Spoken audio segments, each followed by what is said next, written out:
Hello viewers, আসসালামু আলাইকুম। যোনিপথ নিয়ে নারী পুরুষ উভয়ের মধ্যে বিভিন্ন রকমের প্রশ্ন থাকে এবং তার মধ্যে একটা পরিচিত প্রশ্ন হচ্ছে যোনিপথ টাইট নাকি হচ্ছে ঢিলা, বা ভ্যাজাইনা লুজ নাকি টাইট। এটা খুবই পরিচিত একটা প্রশ্ন এবং নারী পুরুষ উভয়ের মধ্যে এটা নিয়ে অনেক রকমের হচ্ছে জল্পনা কল্পনা রয়েছে। আসলে কি অনেকে মনে করে থাকেন যে হচ্ছে সহবাসের ফলে কিংবা হস্তমৈথুনের ফলে অথবা নারীর যোনিপথে যখন প্রয়োজন হয়ে থাকে, অর্থাৎ যেমন যখন মাসিকের সময় যখন মেনস্ট্রুয়াল কাপ ব্যবহার করা হয়ে থাকে বা টেম্পন ব্যবহার করা হয়ে থাকে, এই যে সরঞ্জামাদিগুলো যখন ব্যবহার করা হয়ে থাকে তখন হয়তোবা যোনিপথের যে যোনিপথটি লুজ হয়ে যায়। এটা এক ধরনের ভুল ধারণা। আবার অনেকে মনে করে থাকেন যে হচ্ছে, বিশেষ করে বেশিরভাগ মানুষই মনে করে থাকেন যে যারা ভার্জিন বা যারা হচ্ছে কুমারী রয়েছেন কিংবা যাদের এখন পর্যন্ত সহবাসের তেমন কোনো হচ্ছে অভিজ্ঞতা নেই, সেই ক্ষেত্রে তাদের ক্ষেত্রে ভ্যাজাইনা টাইট হয়ে থাকে বা হচ্ছে ভ্যাজাইনা লুজ হয় না, বা তাদের মধ্যে হচ্ছে ভার্জিনিটি লস হয় না। আবার একইভাবে এই ভ্রান্ত ধারণা অনেকের মধ্যেই আছে যে প্রথমবার সহবাসের ক্ষেত্রে যখন প্রথমবার একজন নারী সহবাস করছে এবং সেই ক্ষেত্রে তার ভ্যাজাইনা বা যোনিপথ তার হচ্ছে ভার্জিনিটি লস করছে এবং সেই ক্ষেত্রে তার যে ভ্যাজাইনার যে টাইটনেসটা আছে সেটা হচ্ছে আস্তে আস্তে লুজ হতে থাকে। এবং আরও অনেকের মধ্যে আরও একটা ভ্রান্ত ধারণা রয়েছে যে যতবার সহবাস করা হবে কিংবা যত বেশিবার সহবাস করা হবে কিংবা যত জনের সাথে সহবাস করা হবে সেই ক্ষেত্রে কিন্তু ভ্যাজাইনা বা যোনিপথ লুজ হতে থাকবে বা হচ্ছে সে তার টাইটনেসটা ধরে রাখতে পারবে না। এবং এই সবগুলির সাথে আরও একটা বিশাল বড় ভ্রান্ত ধারণা আছে, সেটা হলো যে যোনিপথে ব্যবহারের জন্য যখন প্রয়োজন, যেমন ধরুন মাসিকের সময় বিভিন্ন ধরনের সরঞ্জামাদি ব্যবহার করা হয়ে থাকে, যেমন মেনস্ট্রুয়াল কাপ বা টেম্পন, বা অনেক সময় হচ্ছে হস্তমৈথুনের সময় বিভিন্ন রকমের সেক্স টয় ব্যবহার করা হয়ে থাকে বা ফিঙ্গারিং করা হয়ে থাকে, কিংবা সহবাসের সময় হচ্ছে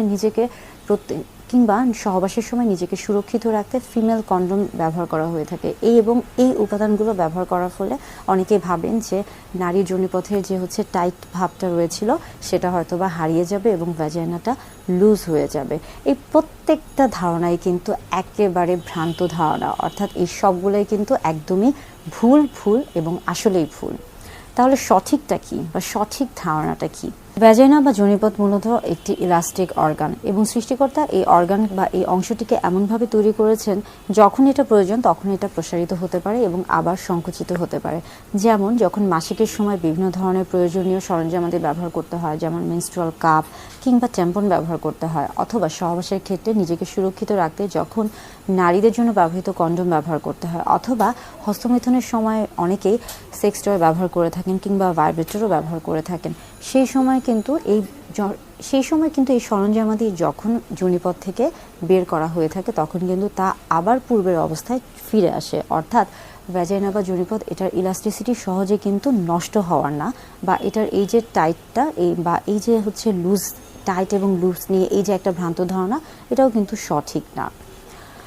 ভ্যাজাইনা বা যোনিপথ কখন আসলে হচ্ছে তার ইলাস্টিসিটিটা লুজ করে থাকে বা কখন আসলে হচ্ছে ইলাস্টিসিটিটা আসলেই মনে হয় যে একটা হচ্ছে ভাববার বিষয়। দেখা যায় যে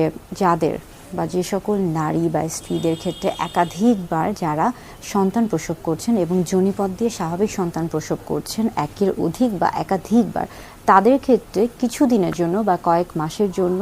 যোনিপথের যে স্থিতিস্থাপকতা থাকে বা ইলাস্টিসিটি থাকে সেটা অনেক সময় কিছুটা আগের থেকে হালকা হয়ে যায়। এটার মূল কারণ হচ্ছে সেখানে যোনিপথে যে মাংসপেশি রয়েছে এটা অনেক সময় হচ্ছে কিছুটা দুর্বল হয়ে যায় এবং যার কারণে কিন্তু অনেক সময় সেই মাংসপেশিগুলো হচ্ছে ছিঁড়ে যেতে পারে বা হচ্ছে কিছুটা ক্ষতিগ্রস্ত হতে পারে, এবং কয়েক মাসের মধ্যেই কিন্তু সেটা আবার বিভিন্ন রকমের হচ্ছে চিকিৎসার মাধ্যমে বা হচ্ছে শারীরিক ব্যায়ামের মাধ্যমে সেটা কিন্তু আবার পূর্বের অবস্থায় ফিরে আসতে পারে।